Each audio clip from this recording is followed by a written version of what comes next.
What's up guys, in today's video we're going to be discussing the difference between the new CR-56 versus the M4A1 in Warzone, and we're going to be talking about which one is the better option to be using in Warzone. So before we get to that, I want you guys to subscribe if you haven't already, to drop that thumbs up to today's video, and then comment down below and tell me which one of these weapons you actually prefer to be using in Warzone, regardless of the stat values I actually share with you. Tell me which one you are more comfortable with using. Anyways guys, much once again, let's get right into this. Now let's just get right into this information and of that everything of that sort, and let's talk about both of these weapons' stat values. So let's talk about the CR-56 first, because that's the new weapon, everybody wants to know about it, everything of that sort. So let's talk about how fast the fire rate is. So the rate of fire for this weapon for rounds per minute is 645 rounds per minute. Also, it has a damage per second of 451. It also has a TTK value for somebody that has full armor at 465 milliseconds. That is extremely fast. Extremely fast. Now, also as well, if the person has 0 armor plates, this weapon has a TTK value of 186 milliseconds. Now, let's see how this compares to the M4A1 in Warzone. So the M4A1 has a fire rate of 833 rounds per minute with a DPS value of 389. Now, if we're talking about killing somebody that has 3 armor plates equipped, this weapon actually has a TTK value of 576. Now, that is actually really high compared to a lot of the other assault rifles.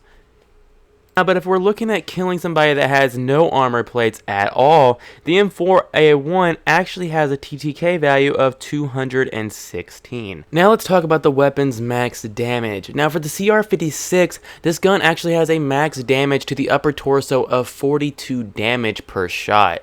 Now the M4A1 has a max damage to the upper torso of 28 damage per shot. So with this being said, the CR-56 pretty much is a more powerful version to be using, honestly, of course, because it's a 7.62 rounds and the M4A1 is a 5.56 round. Now the only thing that I can say that the M4 could ever have over this weapon would be the SOCOM rounds, but those things, honestly, in my opinion, are not going to be, I guess you would say, as useful as I'd say the 45 round mag on the CR-56, because it has more rounds, as I'm just saying, you know. So that's just my opinion on that whole subject.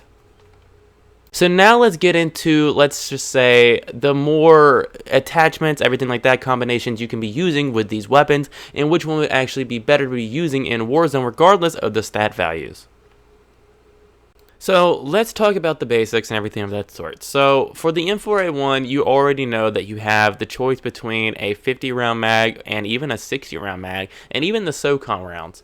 So that right there gives you many options to be choosing from whenever using the M4A1, especially in Warzone. I personally like to use the 60 round mags to have the most amount of bullets possible for a gunfight. But moving on over to the CR-56, it only pretty much gives you like the 2 options. It gives you a 10 round mag that basically is M67 rounds, and then it basically gives you a 45 round magazine. But is 45 rounds enough for an entire gunfight? And my answer to you is surprisingly yes. I've noticed, especially in a gunfight, I can down 2 to 3 people with 1 clip from the CR-56. Now, the only complaint that I have about this weapon is that the recoil pattern right now, for me especially, is just a little inconsistent, especially when dealing with range. I've been putting on a lot of recoil control, I'd say, attachments on this gun, but I could see myself missing a few more shots than I normally do with the M4A1. So that's the thing. It does do more damage. It does have a slight bit more recoil in my opinion. And on another thing as well, this gun does have less bullets to its magazine, but I do want to say this gun is a force to be reckoned with, especially in Warzone, and with the right attachments, this thing is really lethal.